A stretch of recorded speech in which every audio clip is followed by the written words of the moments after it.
Hey everybody, welcome to the SkyLounge here to review some Vegas Golden Knights action as we lose 3-2 in overtime against the New York Islanders. Bit unfortunate, but what wasn't unfortunate was Marc-Andre Fleury coming back to the team after, of course, his father passed away last week, and it's great to see Marc-Andre Fleury back, but we started Malcolm Subban, and why not? Malcolm Subban's been hot, and Marc-Andre Fleury being on the bench is just a solid presence all around. And you start off this first period right off the dot. Matt Martin getting pushed awkwardly by Derek Englund, and thankfully Matt Martin was okay throughout the entirety of the game. But this was a very physical game that the Islanders brought at home, and of course behind their fans at the Nassau Coliseum. It's just rocking. I mean, you got the fans just going ape. The fucking environment is nuts, and I can only imagine what those Islanders players are feeling, just amped up, juiced up, and ready to go. But nothing really came out of this first period. Vegas did get a penalty, but Vegas able to kill it off. And Varlamov and Malcolm Subban were doing work early. They were both fantastic starting from the first period, from the get-go. And a very uneventful first period leads into a second period where you're thinking, okay, cool. Vegas should maybe get shit rolling. Subban's just been doing all the fucking work. Maybe offense can get their juice going. But early on, the Islanders hit the post, and you're automatically thinking in the irrational part of your brain, like, oh, if they hit the post a couple of times, maybe the luck is in our favor. But that's not how this shit works. What actually works is Clutterbuck getting the goal. Second period, 4 minutes and 26 seconds in. It's a 3-on-1 rush. A very poor turnover by Nick Hague in the offensive zone, and once the puck is loose, three Islanders players are just going at it. Shea Theodore left all alone on an island. I mean, no pun intended, right? But Malcolm Subban had no chance to save that, and it is 1-0 to the Islanders. And you're concerned. Of course you're concerned, because Vegas going down early in the second period, it's never a confidence booster. But we get an opportunity on the power play and waste it. And all throughout this game, you just see this consistent narrative where Malcolm Subban's just doing his job. He's just doing really well, but just couldn't get fucking going. And you have, with that power play that the Vegas Golden Knights wasted, a potential injury for Tomas Nosek, but he turned out to be okay, thankfully. I mean, no major injuries is always a good thing, right, for either teams. We don't want to see cats in the beautiful sport of hockey, go down from some freak accident. So, thankfully, Martin and Nosek were okay. But to cap off the second period, Vegas is able to retaliate and answer. And this goal from Alex Tuch, second period, 15 minutes and 27 seconds in, comes from the stick of Cody Glass, who just chips it ever so slightly from the defensive zone. And Alex Tuch, with his burst of speed, able to just blast through the neutral zone and whack at the fucking puck right past Varlamov, and it's 1-0. Right? Equalized at the end of the second period. And you cap off the second period with Reeves and Mayfield trying to go at it, chirping a little bit, but nothing comes of that. And you head into the third period with a bit of momentum, a bit of juice, and thinking, okay, cool, Vegas is going to get shit rolling. Maybe we get a couple of goals, and yeah, we're going to have a great time. But not how the story was written. Nelson getting the goal, first goal in the third period, 3 minutes and 56 seconds in. And you know what? It's just Merrill mishandling it behind Malcolm Subban, and it's Anthony Beauvillier who is able to just retain the puck, play around with it, and get the pass right to Nelson. And Merrill just did not have his best game today, and it continually frustrates me how Vegas doesn't work well with the puck at the defense sometimes. It's infuriating.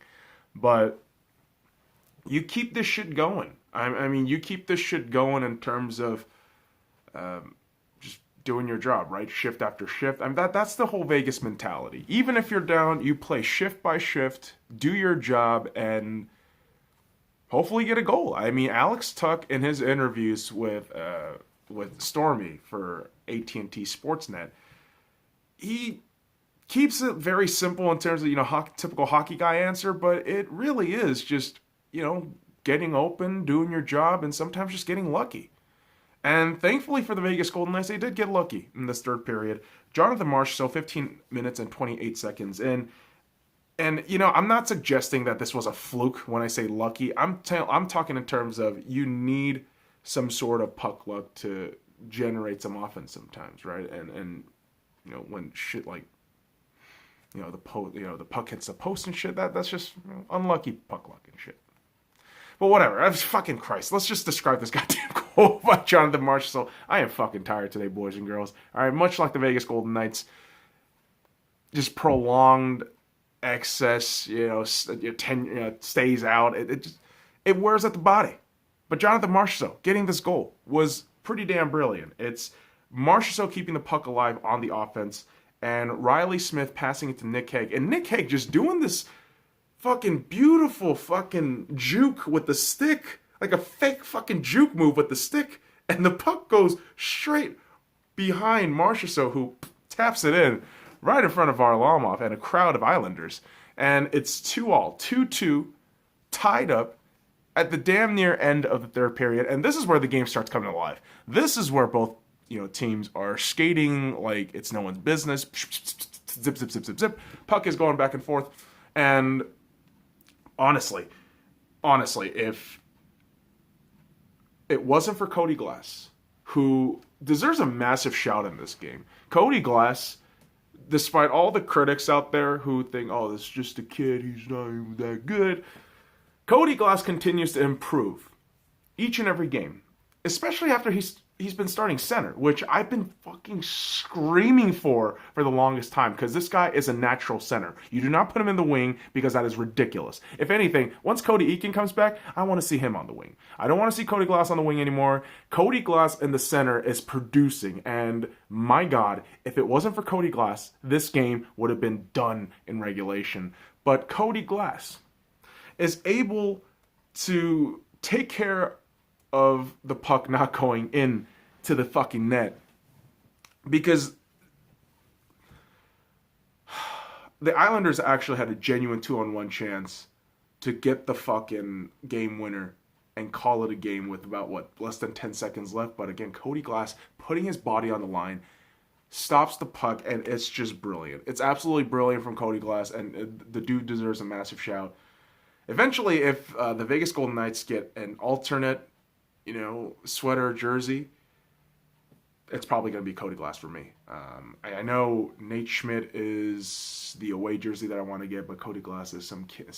He's just a kid right now, but to me, this is a special kid. This is a special hockey player, rookie season, and he's already just a huge impact already on this third line. We've seen the first few games, I think first 2 games, where Gallant put him in the second center, or first center, along with Mark Stone and Max Pacioretty, who have been relatively quiet, especially in this game. I mean, Mark, we love Stoner, but he's been a bit silent, and it's unfortunate, because once you head into overtime, you're thinking, all right, one of these cats, they're going to get going, they're going to keep it rolling, but it just never looked as though Vegas was comfortable with the puck in overtime. And unfortunately, as much as Jonathan Marchessault is the hero for sending this game into overtime, he is the idiot who takes the fucking penalty.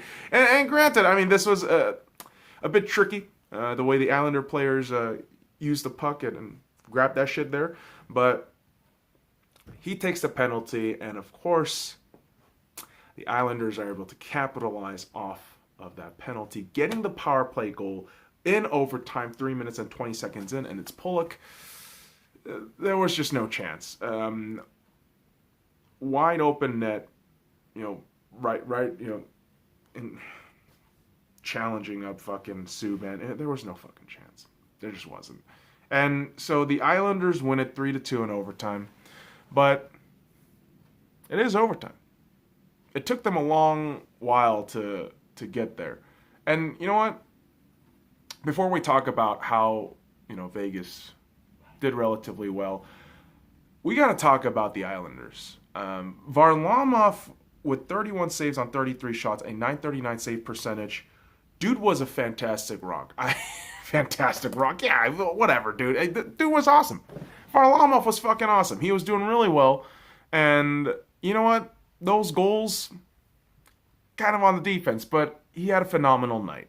And for the Islanders, it's just, again, extra juice that the fans are all there, all loud. It's not the fucking Barclays Center anymore.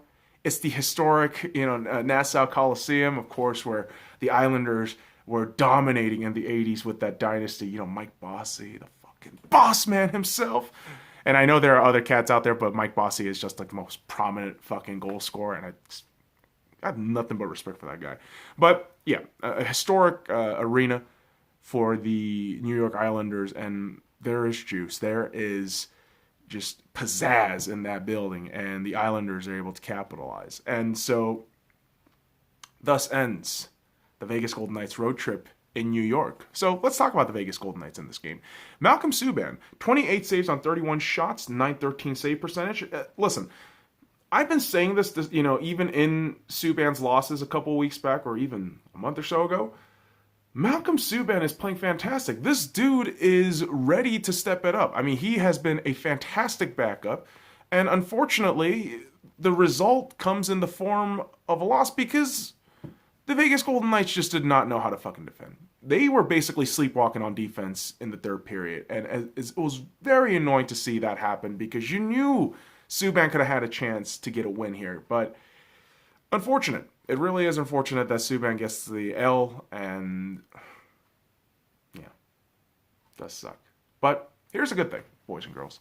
In this 3-game road trip, we have not just won one game, we've won 2 games, and we took the last game into overtime, which means your Vegas Golden Knights, out of a possible 6 points on this road trip, took 5 points. You know what? At the end of the day, you might look at this and say an L, like, oh, this sucks, but an overtime loss and getting the extra point is huge. And we have to realize that the Pacific Division is going to be a dogfight. From this point, even month or so ago, it was a fucking dogfight, but it will continually be a dogfight until the very end of the season, where the Vegas Golden Knights hope to get to the playoffs and finish the job.